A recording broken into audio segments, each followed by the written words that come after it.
Alright, so welcome back. As you saw in a recent update video, I had this Graniterock model power hopper that I got recently, and today I want to compare it just for fun with my current Walthers Mainline Graniterock hopper. So I'll just get into it right about now, and I just sort of want to start with just the very basics of this thing. So to start, I want to talk about the roofs of these things.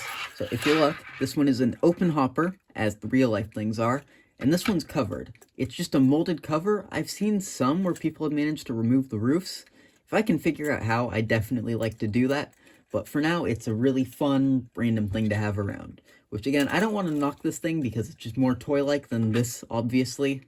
But I thought this would be a fun comparison. So, I want to do just a front view here. If you can't tell, this one's actually quite a bit taller, and I believe a little bit longer than this one is.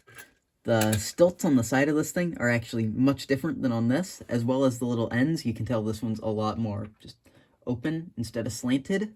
And then this one is very enclosed on the ends, and it is, in fact, a significant amount shorter. I'd say maybe a scale foot or two off, which doesn't sound like a lot, but it is quite a bit.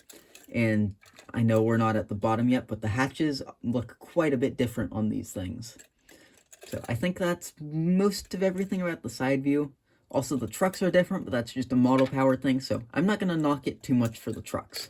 So now we'll go on to one of the ends of these things. Alright, so on to the ends of these things. And the biggest thing about it is this one is much more open than on this one, because if you can tell, this is just really enclosed. There's not a lot down in there.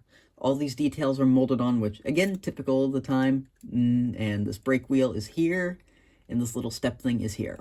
On this car, however, it's quite different. There's a really big gap with a lot of air in there. You've got some sort of cylinder. I think that's a brake cylinder or a hydraulic cylinder to open these hatches. I'm not entirely sure. This does also have really nice looking ladders because, you know, it's a much newer car.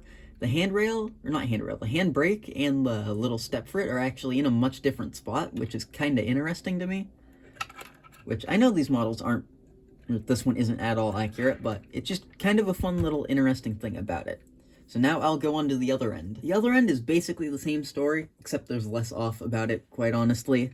Aside from the typical size, it's basically the same differences as the other side, so there's not much to comment on here. So I'm just going to go to the bottom, which is where there is quite a bit of difference. On this one, there's actually no center bracing, like there is here. The frame is sort of the same. These hatches are also quite a different design, if you can't tell. And again, I don't know if I touched on it, but this one's actually wider than this car is. And another thing is there's actual openings right in there, if you can see. And on this car, the frame is completely enclosed, which is just a little bit interesting. And lastly, the last physical comparison I want to do about these things is the color. Now, this one could have faded over time, but to me, this seems much more accurate to Graniterock since I've seen their logo. This looks a lot more like the correct color. And aside from that, I want to go over the graphics on the side. Quite honestly, minus it looking a bit faded in color, the logo on this car, minus the G being a little small, I would say, it's actually not terribly off, especially with what they had. Some of their lettering, like this little Graniterock thing here, I'm not the biggest fan of. It's also a lot shinier than this one, which is kind of weird. The letters are shinier, but this whole car in general is shinier. The base of this one's shiny, the decals aren't. The base of here is pretty flat, and the decals are quite shiny, which is quite odd. These decals, like these little tiny marking ones, are also a little more rough than on this one, which again, not something I can really knock it for, just considering the demographic this thing was sold for. Just, again, a fun comparison. Decals are just slightly off color. It's kind of weird to me. I also would like to say that just compared to the other car, the number 1001 actually seems like it could be a reasonable Graniterock number. So that is just about it for the detail aspect of this. And I just wanted to go over the weight just for fun, because this thing's stupid heavy, and this one, not so much.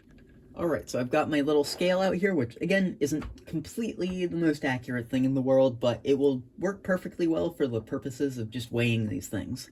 So these cars, for their length, should be about 3.5 ounces. And I know that one's quite heavy, and I'm curious to see how much lighter this one is. It is, I'd say, 2.75 ounces, which, again, underweight. Could also be due to my positioning. I'll lay it down like this, that might help. Still about the same weight. And then this one, which again was a hefty car, it's a little over 5 ounces. So again, just a comparison I wanted to do. There wasn't much like real bashing of this car I wanted to do. Again, I just thought it would be a fun comparison. So if you watch this, thanks for watching.